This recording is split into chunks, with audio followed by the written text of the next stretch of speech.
ونسلم على رسوله الكريم أما بعد فأعوذ بالله من الشيطان الرجيم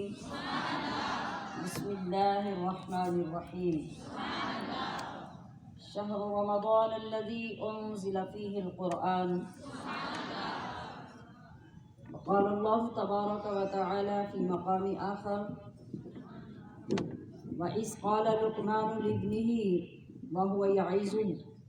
يا بني لا تشرك بالله إن الشرك لظلم عظيم صدق الله مولانا العظيم وبلغنا رسوله النبي الكريم الأمين سبحانك لا علم لنا إلا ما علمتنا إنك أنت العليم الحكيم إن الله وملائكته يصلون على النبي يا أيها الذين آمنوا صلوا عليه وسلموا تسليما حق تعالی کا کلام حق نما قرآن ہے، اہل حق کا ہر قدم پر رہنما قرآن ہے۔ کل جتنی باتیں ہم نے پڑھ کر اپنا ایمان مضبوط کیا تھا، آج اس سے آگے کہ انفرادی اجتماعی الجھنوں کا خاتمہ، سارے دم درود دعائیں التجائیں سب آپ کو اسی سے حاصل ہوتی ہیں، بشرطے کہ آپ ان طریقوں کے ساتھ ان کو پڑھیں جو ہمیں ہمارے پیارے نبی صلی اللہ علیہ وسلم نے سکھائے ہیں۔ تو انفرادی اجتماعی الجھنوں کا خاتمہ یعنی تعبیر نظام مصطفیٰ قرآن ہے، اور جسم و جاں کے روح و دل کے ہر مرض کا ہے علاج، جسم و جاں کے روح و دل کے ہر مرض کا ہے علاج، صحت و قوت توانائی شفا قرآن ہے، اور جوش جذبہ ولولہ جرأت حرارت زندگی سب کچھ ذکر ہو گیا۔ غور کیجئے، ٹھنڈے ہو کے نہیں بیٹھیے۔ جوش سب سے پہلا لفظ یہ بولا ہے، جوش جذبہ ولولہ جرأت حرارت زندگی، مردہ دل کے واسطے آب بقا قرآن ہے، مردہ دل کے واسطے آب بقا قرآن ہے۔ اہل ایمان کے لیے باران رحمت سر بسر، اہل ایمان کے لیے باران رحمت سر بسر، داعی ہمدردی و مہر و وفا قرآن ہے۔ اور چھٹ گئیں تاریکیاں پھیلا اجالا چار سو، چھٹ گئیں تاریکیاں پھیلا اجالا چار سو، گمراہی کی شب میں صبح جاں فضا قرآن ہے۔ جس کے پھولوں پتیوں پر آ نہیں سکتی خزاں، یہ ایسا باغ ہے، ایسا گلستان ہے کہ جس کے پھولوں پتیوں پر آ نہیں سکتی خزاں، گلشن ایسا مہکا لہکا اور کھلا قرآن ہے، گلشن ایسا مہکا لہکا اور کھلا قرآن ہے۔ اور اے انسان، اے مسلمان، ناز کر اپنے مقدر پر، ناز کر اپنے مقدر پر، ملی تجھ کو یہ شان، تیرے اندر اترا اے غار حرا قرآن ہے۔ یعنی غار حرا بھی اپنے مقدر پہ رشک کرتی ہے، تو اے انسان تو بھی اپنے مقدر پہ رشک کر کہ تجھے رب کریم نے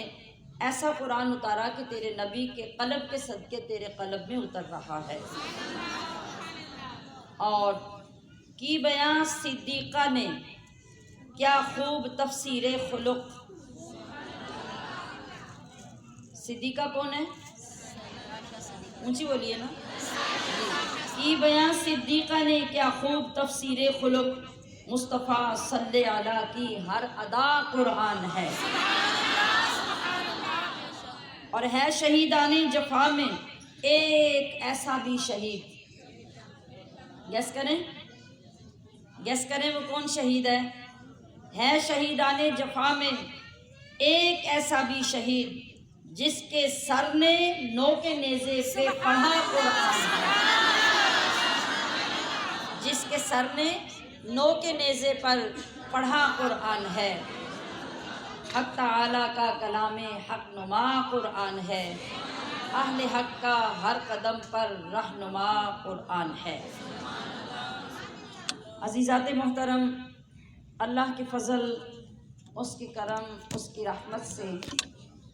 آج کی اس نشست میں کیا تاریخ ہے رمضان المبارک کی؟ 23۔ آج 23ویں رمضان کی 23ویں نشست میں سبق سے قبل ایک بڑا اہم موضوع جو پچھلے کئی مہینوں سے کسی نے سوال کیا تھا تو جواب نہیں دے سکی، کبھی ٹائم سیٹ نہیں ہوا، کبھی یاد نہیں رہا، تو ابھی بہت اچھا موقع ہے کہ بہت سی مائیں یہاں موجود ہیں اور ان کی تربیت کے لیے یہ بہت ضروری ٹاپک ہے جس کو میں نے آپ کے سامنے دوسری آیت کے اندر پیش کیا۔ وَإِذْ قَالَ لُقْمَانُ لِابْنِهِ وَهُوَ يَعِظُهُ يَا بُنَيَّ لَا تُشْرِكْ بِاللَّهِ إِنَّ الشِّرْكَ لَظُلْمٌ عَظِيمٌ۔ یہ ایک باپ کی بات ہے جو اپنے بیٹے کو نصیحت کر رہا ہے، اور اس میں قرآن کریم سے ہمیں پتہ چل رہا ہے کہ ماں باپ کو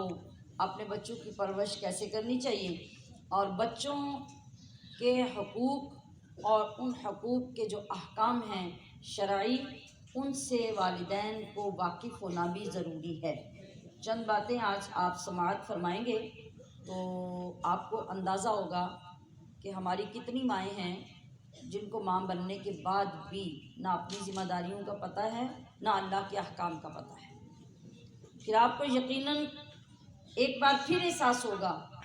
کہ ہم نے اپنے تعلیم یافتہ نہ ہونے کا کفارہ کیسے ادا کرنا ہے۔ آپ بہت اچھا فیصلہ کر سکتے ہیں، اور وہ اس طرح کہ جو دولت آپ کو اپنے وقت میں نہ مل سکی اس سے اپنی اولاد کو بہرہور کیجیے، اس کے لیے اپنی اولاد کو پیش کیجیے تاکہ ایک نسل اگر خراب ہوئی تو اگلی نسلیں خراب ہونے سے بچ جائیں۔ ہمارے لیے یہ کس قدر فخر کی بات ہے کہ ہمیں اللہ نے ایسا دین عطا کیا جس کا نام اسلام ہے، اور یہ ایسا دین ہے جو مکمل اور جامع دین ہے، جو ہر مخلوق کے حقوق کامل طور پر ادا کرتا ہے۔ کوئی بھی مخلوق ہو، وہ جاندار ہوں، بے جان ہوں، کسی لیول پہ بھی کوئی چیز اگر اللہ نے پیدا کی ہے، حتیٰ کہ گلی میں نکل کر آپ جس روڈ جس گلی میں چلتے ہیں اس کا بھی حق ہے، ہمارے دین نے اس کا بھی حق ہمیں سکھایا ہے۔ اگر راستے میں کوئی پتھر پڑا ہے،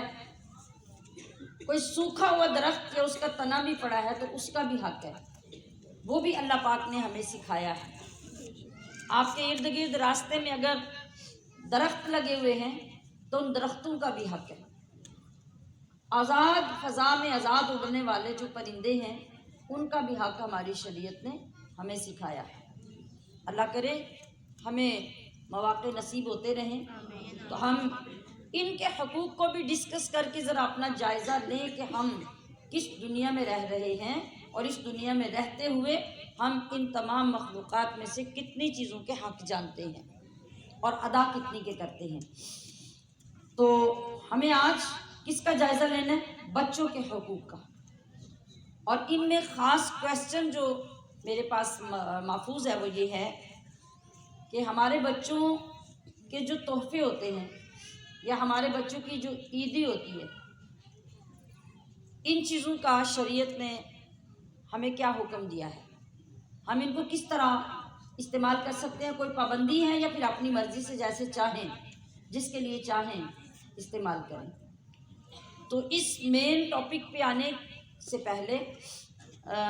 بنیادی طور پر جو مختصر حقوق ہیں میں ان کا ذکر کر کے آگے بڑھتی ہوں کہ قرآن کریم میں حضرت لقمان کے حوالے سے تربیت کا طریقہ مسلمانوں کو دیا گیا کہ وہ ہمیشہ اپنے بیٹے کو بٹھاتے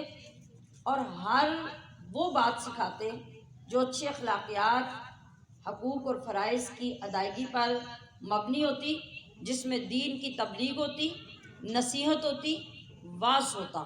اور انہی میں سے ایک نصیحت یہاں میں نے آپ کے سامنے پیش کی۔ قرآن کریم فرماتا ہے وَإِذْ قَالَ، اور اس وقت کو یاد کیجئے جب کہا لقمان نے لابنہ اپنے بیٹے سے، اور وہ کیا کہہ رہے تھے، وَهُوَ يَعِظُهُ، اور وہ اپنے بیٹے کو نصیحت فرما رہے تھے، اور انہوں نے نصیحت کیا فرمائی، یا بنیا، اے میرے بیٹے، لا تشرک باللہ، کبھی اللہ کے ساتھ شرک نہ کرنا۔ کیا بات سب سے پہلے سکھائی گئی کہ اپنی اولاد کو اپنے رب سے متعارف کرواؤ، اپنی اولاد کو اپنا دین سکھاؤ،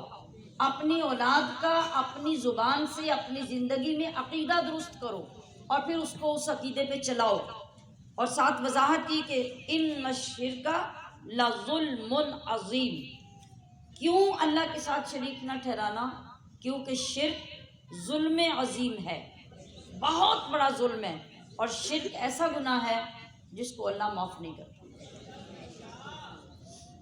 یہ ہے والدین کا فرض اولین کہ وہ اپنی اولاد کو یہ چیزیں خود سکھائیں، ان کو اس کی تبلیغ کریں، ان کو سیدھے راستے پہ چلائیں۔ لیکن سوال پھر وہی پیدا ہوگا کہ یہ کون سے والدین کر سکیں گے؟ کیا وہ جنہوں نے خود ساری زندگی قرآن ہی نہیں پڑھا؟ کیا وہ جنہوں نے ساری زندگی اپنی نماز ہی درست نہیں کی؟ کیا وہ باپ اپنی اولاد کو یہ باتیں سکھائے گا جو ساری زندگی کبھی مسجد میں نظر نہیں آیا؟ یہ کتنا قابل غور جملہ ہے۔ تو بس یہ فکر آپ نے حاصل کرنی ہے اور اس کو اپنے خاندان میں لے کر جانا ہے۔ تو عزیزات محتشم، اگر ہم بچوں کے حقوق کا جائزہ لیں تو اتنا خوبصورت دین اسلام ہے کہ جو بچے کی پیدائش کے بعد اس کے حقوق سے متعارف نہیں کرواتا بلکہ بچے کی پیدائش سے پہلے ہی اس کے حقوق بتا دیتا ہے۔ اور اتنی خوبصورتی اور اتنی جامعیت کائنات کے کسی دین میں، کسی مذہب میں نظر نہیں آتی جو اسلام میں نظر آتی ہے۔ اولاد کیا ہے؟ اولاد اللہ تعالیٰ کی بہت بڑی نعمت۔ اور اگلا جملہ کیا ہے؟ اگلا جملہ یہ ہے کہ اولاد اللہ کی طرف سے ہمارے پاس امانت ہے۔ اس لفظ کو پہلے لفظ سے بھی زیادہ توجہ سے سنیے۔ اللہ کی بہت بڑی نعمت ہے، مگر اللہ کی طرف سے ہمارے پاس، بولیے، امانت ہے۔ تو امانت کی کیئر کیسے کی جاتی ہے؟ امانت کی حفاظت کیسے کی جاتی ہے؟ کتنی فکر ہوتی ہے؟ آپ کے گھر میں اپنی چیزیں پڑی ہوئی ہیں نا جو کبھی کبھی یوز ہوتی ہیں، تو وہ اگر ڈھکی ہوئی نہ بھی ہوں اور کوئی بندہ آپ کے پاس امانت رکھ کے چلا جائے تو تھوڑی سی بھی احساس اور ہمدردی رکھنے والا مخلص بندہ جو ہوتا ہے وہ اپنی چیزوں کی کیئر اس طرح نہیں کرتا جتنی کسی کی امانت کی کیئر کرتا ہے۔ اس کے اوپر کپڑا ڈال کے اس کو کور کر کے سنبھال کے رکھتا ہے کہ یہ میرے پاس امانت ہے، کسی کی امانت خراب نہ ہو جائے۔ تو اولاد کیا ہے؟ اولاد بہت بڑی آپ کے لیے نعمت ہے، مگر یہ اللہ کی امانت ہے۔ اللہ کی، آج اس سینس میں دیکھیے اپنی اولاد کو کہ یہ آپ کے پاس اللہ کی امانت ہے، تو پھر آپ اس امانت کی کتنی کیئر کر رہے ہیں؟ آپ اس امانت کی کتنی حفاظت کر رہے ہیں؟ ہر طرح سے، ہر پہلو سے، ہر انداز سے اس کی حفاظت کی ضرورت ہے۔ کیوں؟ ہر وقت یہ سوچے کہ یہ امانت ہے۔ جب ایک ماں اور باپ کے دل میں سب سے پہلے یہ بات بیٹھ جائے کہ یہ اللہ کی امانت ہے، تو آپ جتنا مرضی سنبھال کے چھپا کے کور کر کے رکھیں، ایک نہ ایک دن تو امانت والا آئے گا نا لینے کے لیے، آئے گا۔ تو پھر جب وہ اس کو اچھی حالت میں وصول کرے گا تو آپ کا شکریہ بھی ادا کرے گا، خوش بھی ہوگا، آپ کی تعریف بھی کرے گا۔ تو جب رب نے کوئی چیز ہمیں امانت دی اور جس دن وہ لینے کے لیے آئے گا اور وہ دیکھے گا کہ میری امانت کی بڑی حفاظت کی گئی، اس کو سنبھال کے رکھا گیا، اس کی بڑی اچھی کیئر ہوئی، تو رب کتنا خوش ہوئے گا۔ آپ کو معلوم ہے کہ اس کی کیئر کا کیا مطلب ہے کہ ہم برضا جب رب کا پیغام آئے تو ہم خوشی سے اس کی امانت اس کو واپس کریں، اس کے لیے ہم پہلے سے تیار ہوں۔ جب ہم نے پہلے دن سے سمجھا ہوگا کہ یہ امانت ہے تو ہم پہلے دن سے تیار ہوں گے کہ ہمیں اس کو واپس کرنا ہے۔ جب یہ ہمارا مائنڈ پہلے دن سے سیٹ ہو جائے گا اور جب اللہ کی طرف سے ہماری اولاد کا بلاوا آئے گا، وہ چھوٹی سی ہو، جوان ہو، بڑھاپے میں ہو، تو ہم تیار ہوں گے۔ اور پھر اس تیاری کا نتیجہ کیا ہوگا؟ آپ چونکہ ذہنی طور پہ پہلے سے تیار ہوں گے، جب اللہ کی طرف سے بلاوا آئے گا آپ صبر شکر کے ساتھ رب کی امانت واپس کریں گے اور ہاتھ جوڑ کے اللہ سے معافی مانگیں گے کہ یا اللہ اگر ہم سے تیری امانت سنبھالنے میں کوئی کوتاہی ہو گئی تو ہمیں معاف کر دے۔ یہی ہوگا نا، یہی ہوگا۔ پھر بال نہیں نوچے جائیں گے، پھر کپڑے نہیں پھاڑے جائیں گے، پھر سینے ننگے نہیں کیے جائیں گے، پھر ماتم نہیں کیا جائے گا۔ ہاتھ جوڑ کے اس رب سے کہا جائے گا کہ مولا میں نے پوری کوشش کی تیری امانت کی حفاظت کرنے کی، اگر کمی رہے گی تو مجھے معاف کر۔ کیا منظر ہوگا، کتنا خوبصورت منظر ہوگا۔ اور اس منظر کا انعام کیا ہوگا؟ رب کریم فوراً زمین سے جانے والے ان فرشتوں کو بلا لے گا، بتاؤ بھئی کہاں سے آئے ہو، کہاں گئے تھے، کیا کر کے آئے ہو؟ مولا تو نہیں تو بھیجا تھا، اور فلاں بندے کے ہاں گئے تھے، فلاں بندے کی اولاد کی آج روح قبض کرنی تھی، تیرے حکم کے مطابق گئے تھے۔ تو اللہ فرمائے گا کہ بس یہی تو پوچھنا چاہتا ہوں کہ وہاں جو گئے تھے، جس کے جگر کے ٹکڑے کو لے آئے ہو، جس کے لختے جگر کو جدا کر کے لے آئے ہو، اس کی حالت کیا تھی، وہ کیا کہہ رہا تھا، اس نے کیسے بیہیو کیا؟ تو فرشتے کہیں گے کہ مولا وہ تو بڑے کمال کا بندہ تھا۔ اللہ پوچھے گا کیا کیا؟ فرشتے کہیں گے کہ ہم اس کو ہمیشہ کے لیے اسے جدا کر کے لا رہے تھے، روح قبض کر کے لا رہے تھے، اور اس کے سامنے اس کی اولاد بے جان ہو گئی، مردہ ہو گئی، مگر وہ اپنی زبان سے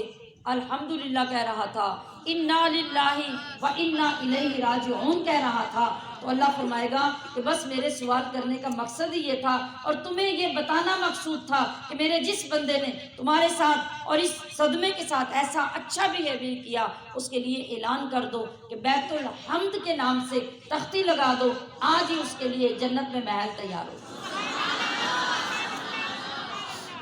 یہ تھی ہمارے دین کی تربیت، اور اسی کو ہم نے فالو کرنا تھا، اسی کے لیے اپنی اولاد کو تیار کرنا تھا، سجانا سنوارنا تیار کرنا تھا کہ ہم نے اپنے رب کی امانت کو واپس کرنا ہے۔ تو اب اس امانت کی خیر خواہی، اس کے ساتھ ہمدردی اور اس کی حفاظت، یہ سب والدین پر لازم ہے۔ اور یاد رکھیے کہ دنیاوی خیر خواہی سے دینی خیر خواہی پر توجہ دینا والدین کے لیے اشد ضروری ہے۔ دنیاوی خیر خواہی کی بنسبت دینی خیر خواہی پر توجہ دینا اشد ضروری ہے، اور اس پہ ہم مختلف انداز سے کسی نہ کسی طرح روز بات کرتے ہی رہتے ہیں کہ یہ کتنا ضروری ہے اور کیوں ضروری ہے۔ جب ہم ان دونوں چیزوں کو مکس کر کے دیکھیں کہ ابتداءً ماں باپ کے لیے اولاد کے کون سے حقوق پورے کرنے ضروری ہیں، تو سب سے پہلے یہ ہے کہ جب بچہ پیدا ہو تو پیدا ہوتے ہی ماں باپ کا پہلا فرض کیا ہے کہ اس کے دائیں اور بائیں کان میں اذان اور اقامت کہی جائے،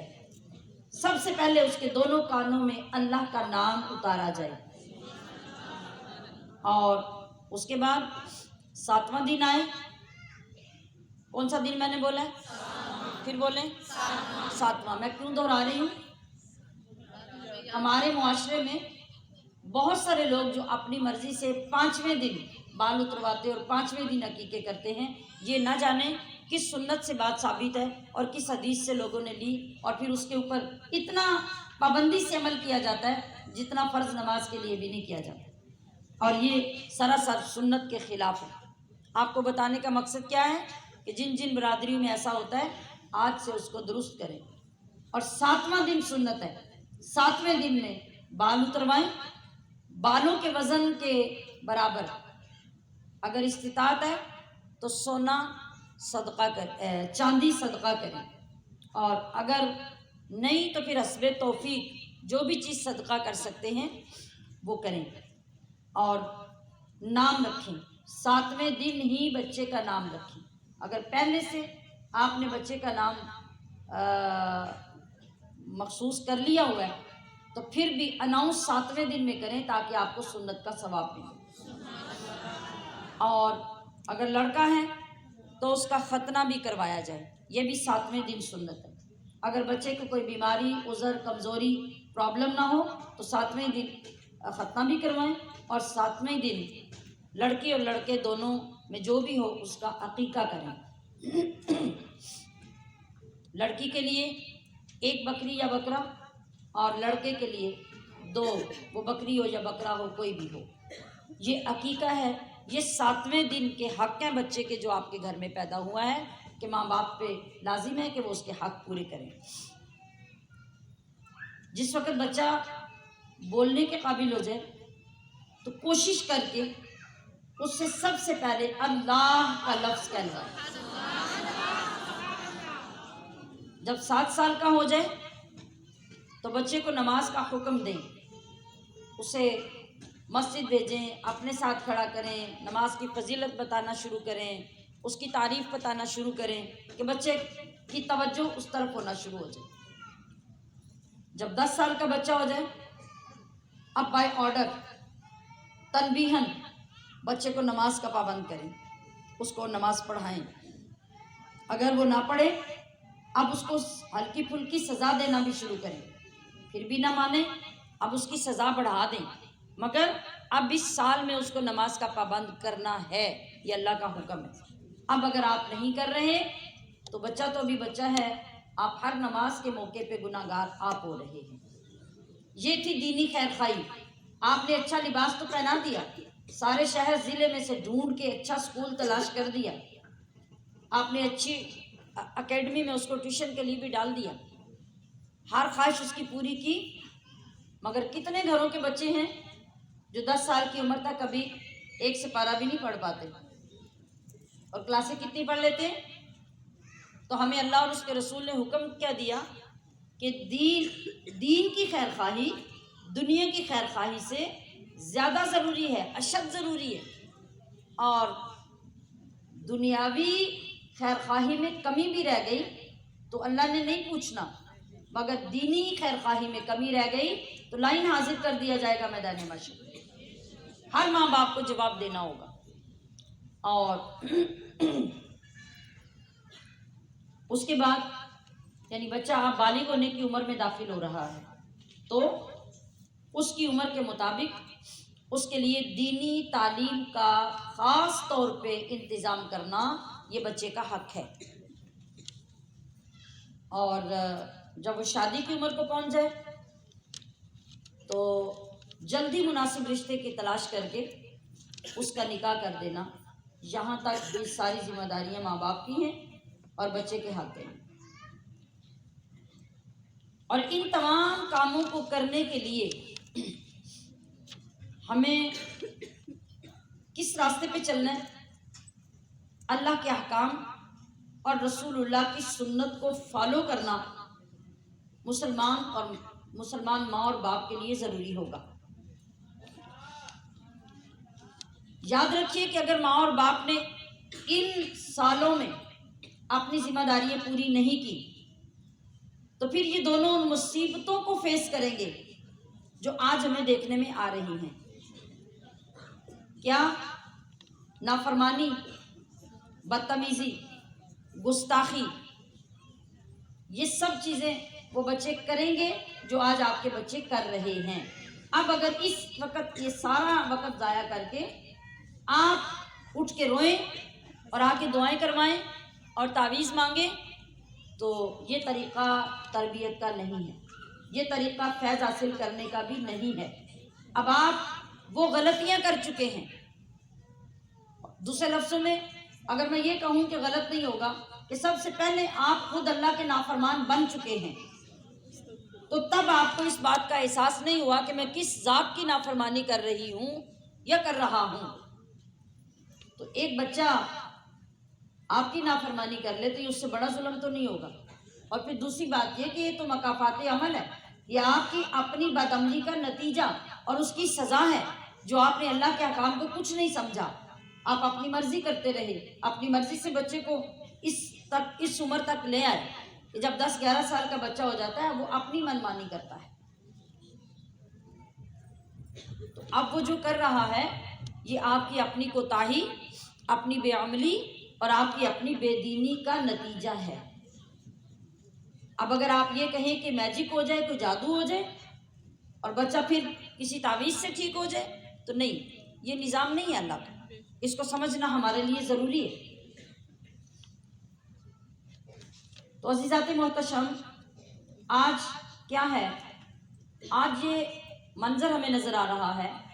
کہ نبی علیہ السلام کی سنتیں سکھانے کی بجائے، اللہ کے احکام ان بچوں کو سنانے کی بجائے، میں اکثر یہ بات کہا کرتی ہوں کہ وہ مائیں، وہ دادیاں، وہ نانیاں کہاں ہیں جو راتوں کو بچوں کو پاس بٹھا کر نبیوں کی کہانیاں سنایا کرتی تھیں، قرآن کی کہانیاں سنایا کرتی تھیں۔ تو 20-20 سال کے بچے ہو جاتے تو سر اٹھا کے بات کرنے کی جرت نہیں ہوتی تھی،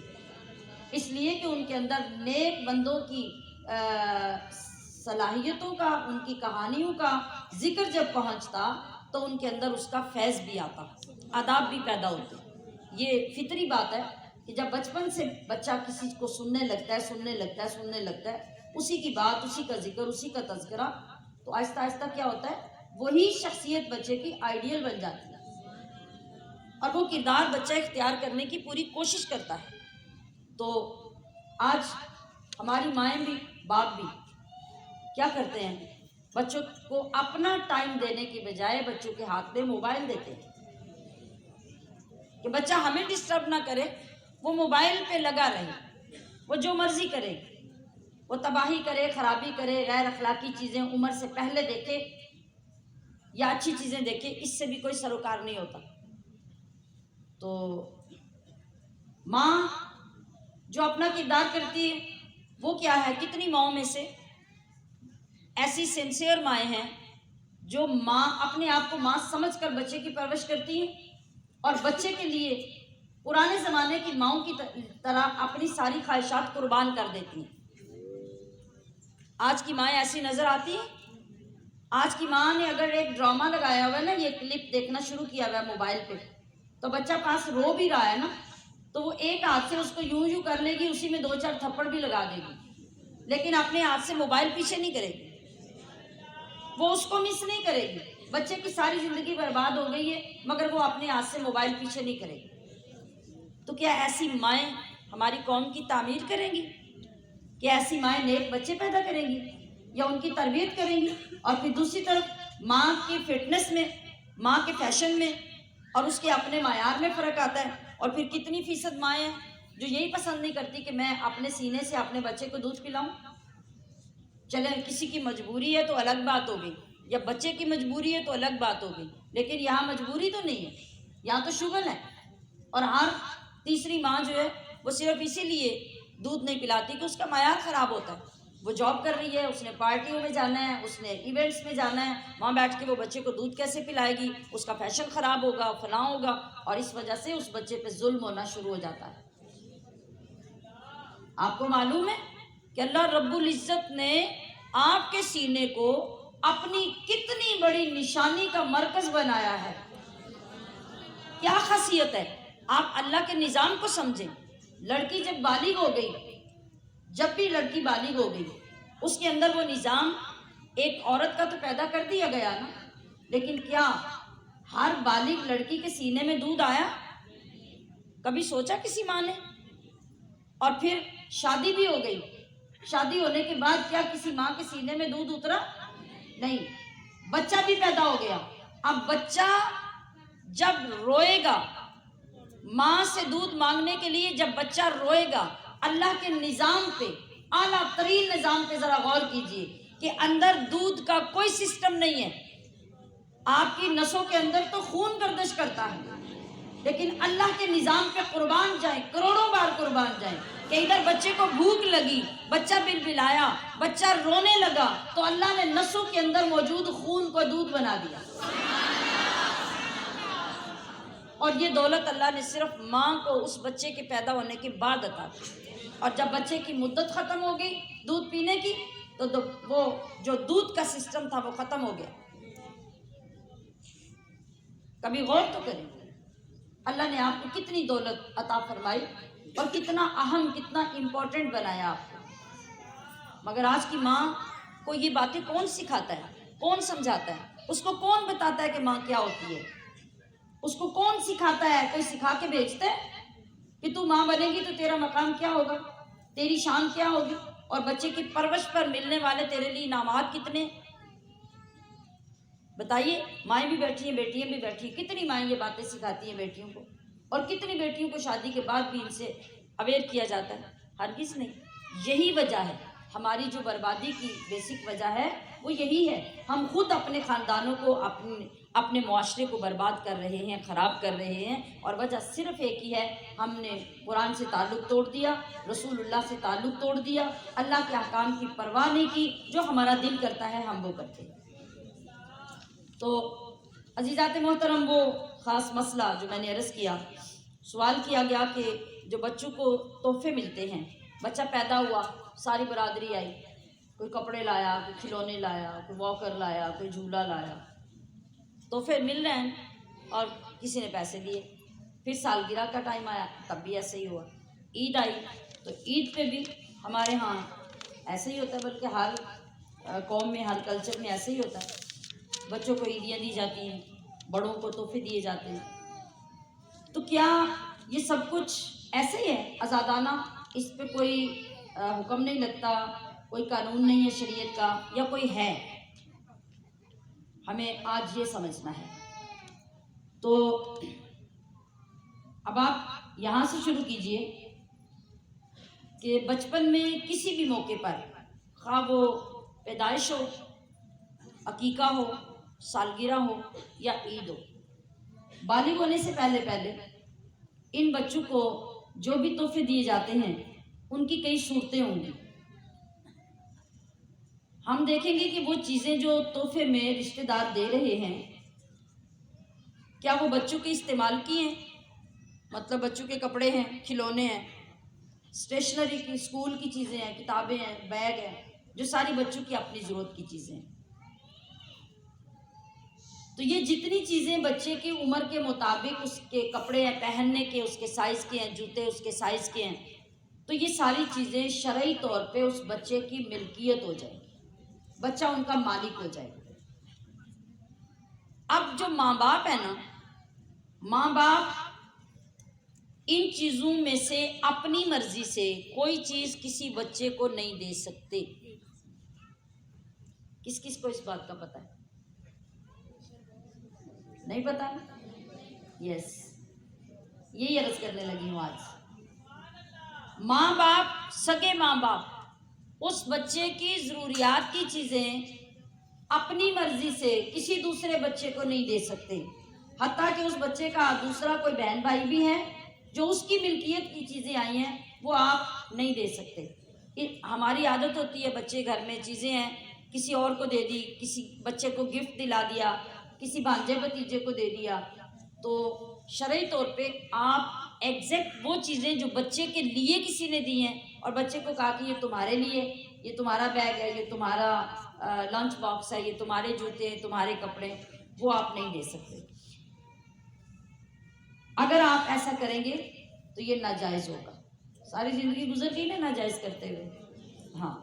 تو اب کیا صورت ہوگی؟ اب خود اگر ماں باپ کسی موقع پہ اپنی اولاد کو لباس لے کے دیتے ہیں، جوتے لے کے دیتے ہیں، چیزیں اس کی جو لینے، حتیٰ کہ کھانے والی چیزیں، کوئی بھی چیز جو آپ دے رہے ہیں اس کو خاص دے رہے ہیں بچے کو، اب وہ اپنی خرید کے دی ہوئی چیز بھی آپ کسی دوسرے بچے کو نہیں دے سکتے، کیونکہ آپ نے اس کی ملکیت کر دی، لہٰذا اس کی ملکیت میں آپ تصرف نہیں کر سکتے۔ ہاں اس کا ایک طریقہ ہے، طریقہ یہ ہے کہ آپ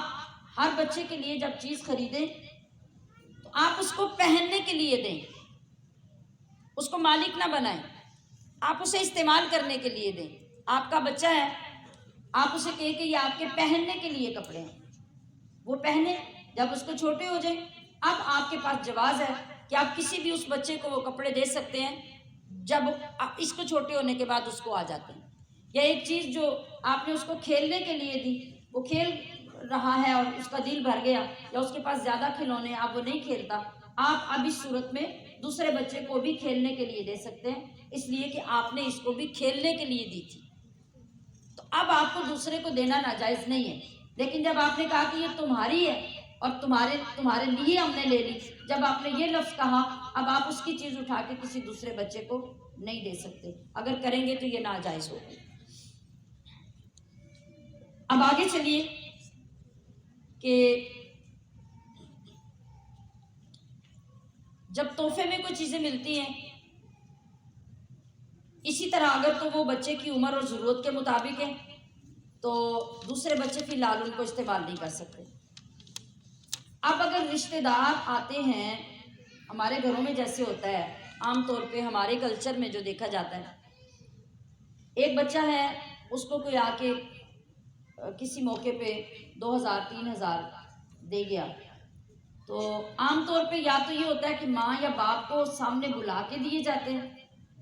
یا پھر ماں اور باپ کے ہاتھ میں دیے جاتے ہیں، سمجھ آئی؟ یہاں ایک آسانی پیدا ہو جاتی ہے، اگر یہ ٹرینڈ ہو کہ آپ وہ کسی بچے کا نام لے رہے ہیں تو آپ کی وجہ سے لے رہے ہیں، یعنی ماں باپ کی وجہ سے، تو پھر وہ چیز آپ کی ملکیت ہے، آپ اس میں سے بچے کو کچھ پیسے دے دیتے ہیں اس کی ضرورت کے لیے، اس کے کھانے کے لیے، ایسا کر لیتے ہیں تو یہ جائز ہے۔ لیکن اگر کسی نے بچے کو کہا کہ یہ تمہارے لیے ہیں، وہ بے شک 1000 ہے یا 5000 ہے، تو وہ بچے ہی کا ہے۔ اب آپ اگر تو غریب ہیں، یعنی اتنے غریب ہیں کہ بچے کی ضروریات پوری کرنا آپ کے لیے مشکل ہے، اور یا پھر آپ اپنے پاس سے خرچ نہیں کر سکتے، تو اس غریبی کی صورت میں آپ کے لیے اتنی اجازت ملتی ہے کہ جتنی آپ کو ضرورت ہے، اشد ضرورت، آپ ان پیسوں میں سے لے کے وہ پوری کر لیں، باقی رقم بچوں کی ہوگی۔ اب آپ اس کو کیسے یوز کر سکتے ہیں؟ اس کا یہ طریقہ ہے کہ آپ نے بچے کو پڑھانا ہے نا، آپ نے اسکول کی فیسز دینی ہے، بچے کے یونیفارم خریدنے ہیں، گاڑیوں کے کرائے دینے ہیں، تو پھر آپ ایسی رقموں کو بچے کے اس کے اپنے بیلنس میں الگ سے رکھتے جائیں، تو جو آپ نے اپنی جیب سے خرچ کرنے تھے وہ آپ وہاں سے خرچ کرنے کی بجائے وہ جو بچے کے تحائف جمع ہوئے ہیں اور اس کی رقم جمع ہوئی ہے، آپ اسی میں سے بچے پہ خرچ کرتے جائیں۔ اب اس طرح مینج بھی ہو جائے گا اور وہ طریقہ جائز بھی ہو جائے گا۔ سمجھ آ گئی؟ اچھا، اب رہ گئی بات کہ جو مشترکہ چیزیں ہیں یا پیسے ہیں یا کھانے پینے کی چیزیں ہیں، اور وہ عام کسی بھی معاشرے میں ایسی عادت اور رواج ہے کہ وہ اصل میں بڑوں کے ہوتے ہیں اور بچوں کا نام لے کے بڑوں کو دے دیے جاتے ہیں، کیونکہ بعد میں لوٹانے بڑوں نہیں ہوتے ہیں، ان کے بچوں کو بڑوں نہیں جا کے دینے ہوتے ہیں، اور لوگ پھر بڑوں کے ساتھ ہی لین دین عام طور پہ رکھتے ہیں۔ آپ دیکھیں کہ ہمارے ہاں بہت سی برادریاں ایسی ہوتی ہیں کہ وہ جو دولہا دلہن ہوتے ہیں نا، ان بیچاروں کو کوئی پوچھتا بھی نہیں، تو امی ابا کو سارے پیسے دے کے لوگ چلے جاتے ہیں، ان کی ساری زندگی میں ایک ہی شادی ہونی ہوتی ہے اور انہیں کوئی ڈھنگ سے سلامیاں بھی نہیں دیتا ہے کہ نہیں؟ اب کیا ٹینشن کیا ہوتی ہے کہ دولہا لے جائے گا دلہن لے جائے گی، تو ماں باپ بھی اسی کو پریفر کرتے ہیں کہ جس نے جو لینا دینا ہے وہ ہمیں لے دے، اور اگر کوئی لے دے بھی تو شام کو پرس خالی کروا لیے جاتے ہیں، یہ ہماری اپنی بنائی ہوئی رسمیں ہیں۔ تو ایسی صورت میں لوگوں کا یہ خیال ہوتا ہے کہ بڑے جن کی وجہ سے ہم لے دے رہے ہیں ان کو پتہ ہونا چاہیے، کیونکہ کل کو ہم نے بھی ان سے واپس لینا ہے تو ان کو بھی پتہ ہو کہ ہم نے واپس کیا دینا ہے۔ اچھا، اس طریقے سے جب بچوں کا نام لے کے بڑوں کو دیا جاتا ہے، مقصد یہ ہوتا ہے کہ ہم بڑوں کو ہی دیں، تو ایسی صورت میں آپ وہ رقم اپنے اوپر، گھر میں، بچوں پہ، جہاں بھی چاہیں استعمال کر سکتے ہیں۔ اگر کوئی آنے والا باپ کے رشتہ داروں میں سے ہے اور وہ رقم یا کوئی چیز باپ کو دیتا ہے، متعین کر دیتا ہے کہ یہ تمہارے لیے ہے، تو پھر جو باپ کے رشتہ دار آئیں گے ان کی دی ہوئی چیزوں کا مالک باپ ہوگا۔ اور اگر ماں کے رشتہ داروں میں سے کوئی آ کے دیتا ہے، پیسے دے گیا، کوئی اور چیز دے گیا یا کوئی جیولری دے گیا، تو ان چیزوں کی مالک ماں ہوگی۔ جس کے رشتہ دار جو چیز لے کے آئیں گے اس کا مالک وہ ہوگا مطلقاً۔ لیکن اگر عورت کے میکے والوں میں سے کوئی بندہ چیز لاتا ہے اور وہ مردانہ چیز ہے، تو پھر ان کا جو داماد ہے، باپ ہے جو بچے کا، وہی اس کا مالک ہوگا، کیونکہ وہ مردانہ چیز مرد کے لیے ہے۔ اور اگر کوئی زنانہ چیز لے کر آیا تو پھر جو عورت ہے وہ اس کی مالک ہوگی، چاہے سسرالیوں میں سے عورت کے لیے کوئی لائے، چاہے میکے والوں میں سے عورت کے لیے لائے، پھر اس چیز کو دیکھا جائے گا۔ اور اگر لانے والے نے نومینیٹ کر دیا، کہا کہ بھائی صاحب یہ آپ کے لیے ہے اور باجی صاحبہ یہ آپ کے لیے ہے، تو پھر جس کے لیے نام لیا جائے گا وہ ملکیت اس کی میں چلی جائے گی۔ لیکن بچے کے نام لے کر جب کوئی چیز اس کو دے دی جائے گی، اس کا مالک بچہ ہوگا۔ اور اب جب اگر بچہ خدا نخواستہ بچپن میں ہی چند مہینوں کا ہو کے، چند سالوں کا ہو کے وہ فوت ہو گیا اور اس کے تحفے، تحائف، کپڑے، چیزیں اور پیسے پڑے ہوئے تھے، تو اب وہ جو اس کا سامان اور پیسے پڑے ہوں گے نا، وہ بھی بڑے لوگوں کی طرح ترکہ بن جائے گا۔ وہ ترکہ بنے گا تو ماں اور باپ کو برابر اس میں جتنا شریعت مقرر کرے گی وہ تقسیم کر کے حصہ ملے گا۔ ماں کو چھٹا حصہ ملے گا اور جو باقی رقم بچے گی وہ باپ کو ملے گی۔ یہاں پر بھی ترکہ جاری کیا جائے گا۔ اور جو طریقہ کار ہمارے ہاں بچوں کے ہوتے ہیں، آپ ان مختصر گفتگو کو سن کے آپ چیک کر لیجئے کہ ہماری مائیں اور باپ اس کی کتنی اویئرنیس رکھتے ہیں اور کس طریقے سے بچوں کی چیزوں کو استعمال کر کے اپنے ہی اولاد کے گناہگار بنتے ہیں اور ناجائز طریقے سے ان کو استعمال کرتے ہیں۔ یہاں تک پابند کیا گیا کہ اگر آپ کی اپنی خریدی ہوئی چیز جو ہے وہ آپ بچے کے کام کی نہیں رہی اور آپ کسی دوسرے کو دینا چاہتے ہیں، تو کیا کریں، اس وقت اس چیز کی جو ویلیو ہے، جو قیمت ہے، بعد میں اتنی قیمت کی کوئی اور چیز اپنے بچے کو لا کے دے کے اپنا حساب برابر کر لیں، اور اب وہ چھوٹی ہوئی چیز یا پرانی ہوئی چیز جو ہے وہ کسی کو دینا چاہتے ہیں تو دے لیں۔ تو مجھے امید ہے کہ یہ جو نالج آپ کو حاصل ہوا ہے اور جو علم آپ کو حاصل ہوا ہے، ماؤں کو خاص طور پہ بار بار اس کو گھر میں دوبارہ بھی سنیں اور اس کو سمجھیں اور اس پہ عمل کریں کہ ماں ہونے کے باوجود بھی گناہگار ہو رہی ہے، باپ ہونے کے باوجود بھی گناہگار ہو رہے ہیں، اس لیے کہ ہمارے پاس بنیادی مسائل کی اویئرنیس نہیں ہے، علم نہیں ہے۔ تو یہ ہماری شریعت ہے۔ اللہ کا کروڑ بار شکر کیجئے کہ جس نے ہمیں اتنے شفاف طریقے، اتنے خوبصورت طریقے عطا کیے ہیں، اور اس پہ بھی شکر کیجئے کہ آج آپ کو پوری زندگی میں اپنے بچوں کو ہینڈل کرنے کا جو شرعی طریقہ ہے وہ بھی معلوم ہوا ہے۔ اور اس بہن کا بھی، وہ کہیں شاید فرانس میں یا اٹلی میں رہتی ہیں، جن نے چند مہینے پہلے مجھ سے سوال کیا تھا، تو میں نے کہا کہ انشاءاللہ میں اس کا جواب پیش کروں گی، اور میں یہی چاہتی ہوں کہ میں تھوڑا سا تفصیل سے جواب پیش کروں تاکہ ساری ماؤں کا فائدہ ہو جائے۔ آج الحمدللہ اللہ پاک نے وعدہ پورا کرنے کی توفیق دی۔ اللہ پاک ہم سب کو اپنے دین کو سمجھنے کی توفیق عطا کرے، اور جس پاک کلام سے ہمیں یہ خوبصورت موتی اور یاقوت حاصل ہوتے ہیں، آئیے اس پاک کلام کی آج کے دن کی تلاوت شروع کرتے ہیں۔ اللہ پاک ہمارے سینوں میں انشراح پیدا فرمائے اور اس کو سمجھنے اور اس سے صحیح معنوں میں محبت کرنے کی بھی توفیق دے۔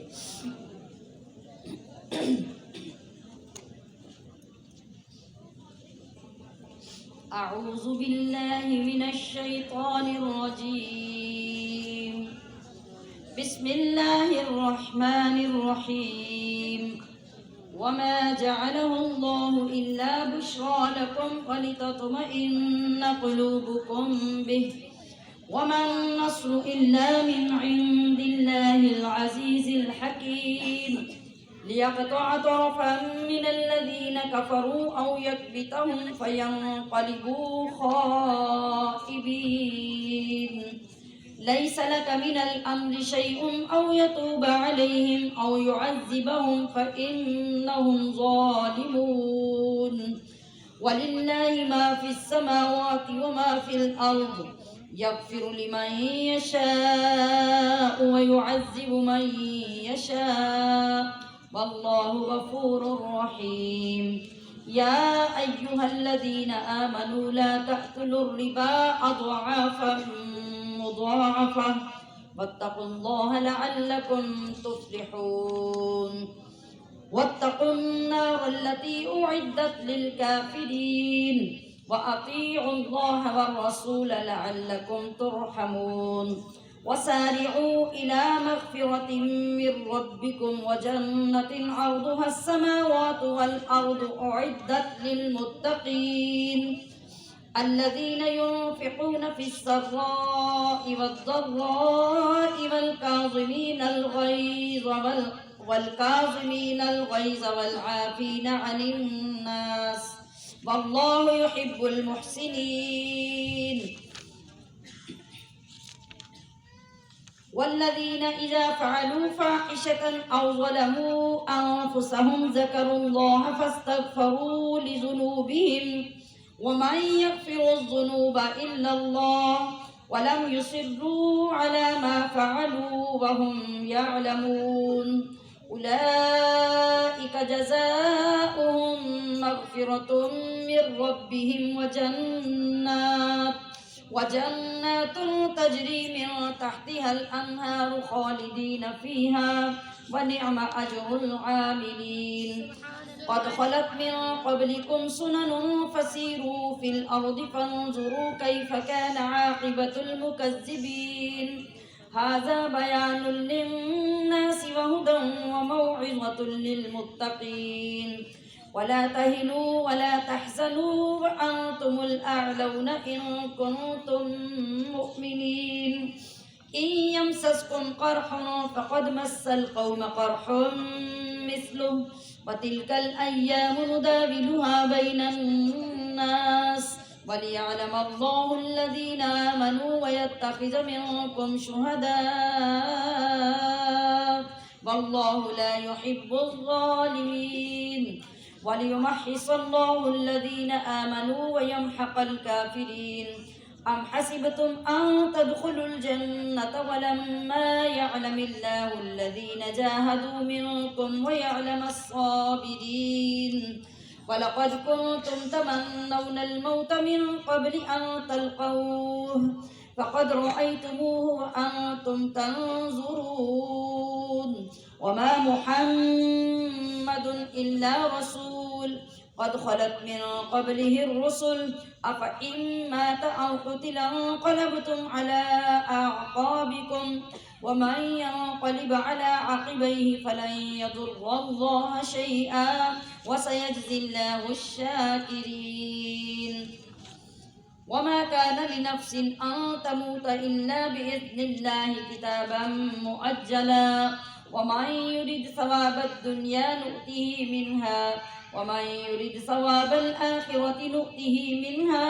وسنجزي الشاكرين. وكأي من نبي قاتل معه ربيون كثير فما وهنوا لما أصابهم في سبيل الله وما ضعفوا وما استكانوا والله يحب الصابرين. وما كان قولهم إلا أن قالوا ربنا اغفر لنا ذنوبنا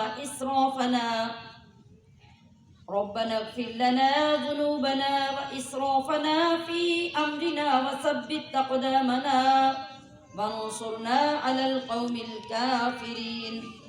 فآتاهم الله ثواب الدنيا وحسن ثواب الآخرة والله يحب المحسنين. يا أيها الذين آمنوا إن تطيعوا الذين كفروا يردوكم على أعقابكم فتنقلبوا خاسرين. بل الله مولاكم وهو خير الناصرين. سنلقي في قلوب الذين كفروا الرعب بما أشركوا بالله ما لم ينزل به سلطانا ومأواهم النار وبئس مثوى الظالمين. وَلَقَدْ صَدَقَكُمُ اللَّهُ وَعْدَهُ إِذْ تَحُسُّونَهُم بِإِذْنِهِ حَتَّىٰ إِذَا فَشِلْتُمْ وَتَنَازَعْتُمْ فِي الْأَمْرِ وَعَصَيْتُم مِّن بَعْدِ مَا أَرَاكُم مَّا تُحِبُّونَ مِنكُم مَّن يُرِيدُ الدُّنْيَا وَمِنكُم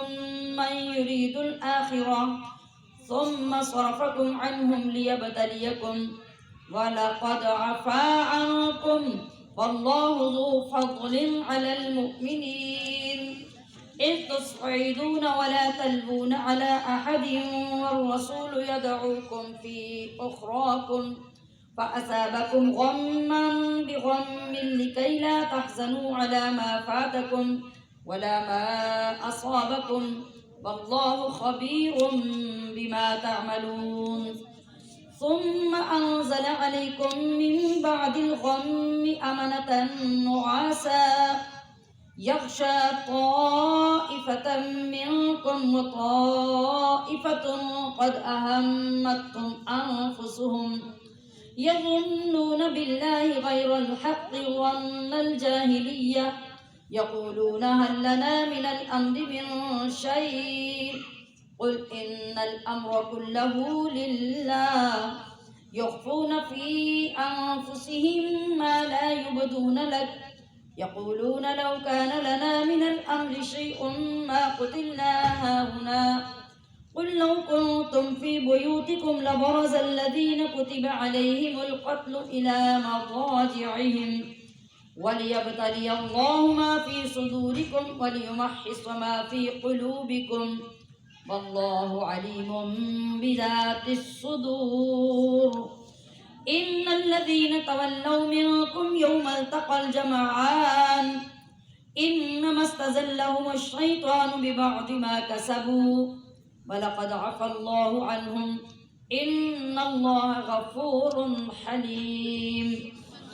يَا أَيُّهَا الَّذِينَ آمَنُوا لَا تَكُونُوا كَالَّذِينَ كَفَرُوا وَقَالُوا لِإِخْوَانِهِمْ إِذَا ضَرَبُوا فِي الْأَرْضِ أَوْ كَانُوا غُزًّى لَّوْ كَانُوا عِندَنَا مَا مَاتُوا وَمَا قُتِلُوا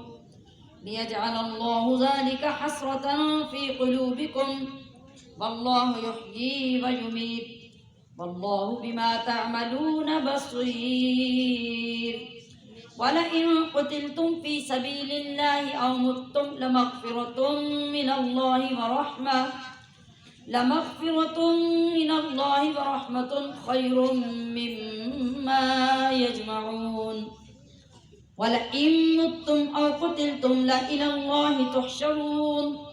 فَبِمَا رَحْمَةٍ مِّنَ اللَّهِ لِنتَ لَهُمْ وَلَوْ كُنتَ فَظًّا غَلِيظَ الْقَلْبِ لَانفَضُّوا مِنْ حَوْلِكَ فَاعْفُ عَنْهُمْ وَاسْتَغْفِرْ لَهُمْ وَشَاوِرْهُمْ فِي الْأَمْرِ فَإِذَا عَزَمْتَ فَتَوَكَّلْ عَلَى اللَّهِ إِنَّ اللَّهَ يُحِبُّ الْمُتَوَكِّلِينَ إِن يَنصُرْكُمُ اللَّهُ فَلَا غَالِبَ لَكُمْ وَإِن يَخْذُلْكُمْ فَمَن ذَا الَّذِي يَنصُرُكُم مِّن بَعْدِهِ وَعَلَى اللَّهِ فَلْيَتَوَكَّلِ الْمُؤْمِنُونَ وَمَا كَانَ لِنَبِيٍّ أَن يَغُلَّ وَمَن يَغْلُلْ يَأْتِ بِمَا غَلَّ يَوْمَ الْقِيَامَةِ ثُمَّ تُوَفَّىٰ كُلُّ نَفْسٍ مَّا كَسَبَتْ وَهُمْ لَا يُظْلَمُونَ أَفَمَنِ اتَّبَعَ رِضْوَانَ اللَّهِ كَمَن بَاءَ بِسَخَطٍ مِّنَ اللَّهِ وَمَأْوَاهُ جَهَنَّمُ وَبِئْسَ الْمَصِيرُ هُمْ دَرَجَاتٌ عِندَ اللَّهِ وَاللَّهُ بَصِيرٌ بِمَا يَعْمَلُونَ لَقَدْ مَنَّ اللَّهُ عَلَى الْمُؤْمِنِينَ إِذْ بَعَثَ فِيهِمْ رَسُولًا مِّنْ أَنفُسِهِمْ يَتْلُو عَلَيْهِمْ آيَاتِهِ وَيُزَكِّيهِمْ وَيُعَلِّمُهُمُ الْكِتَابَ وَالْحِكْمَةَ وَإِن كَانُوا مِن قَبْلُ لَفِي ضَلَالٍ مُّبِينٍ صدق الله العظيم وما جعلہ اللہ اور نہ کی یہ فتح اللہ نے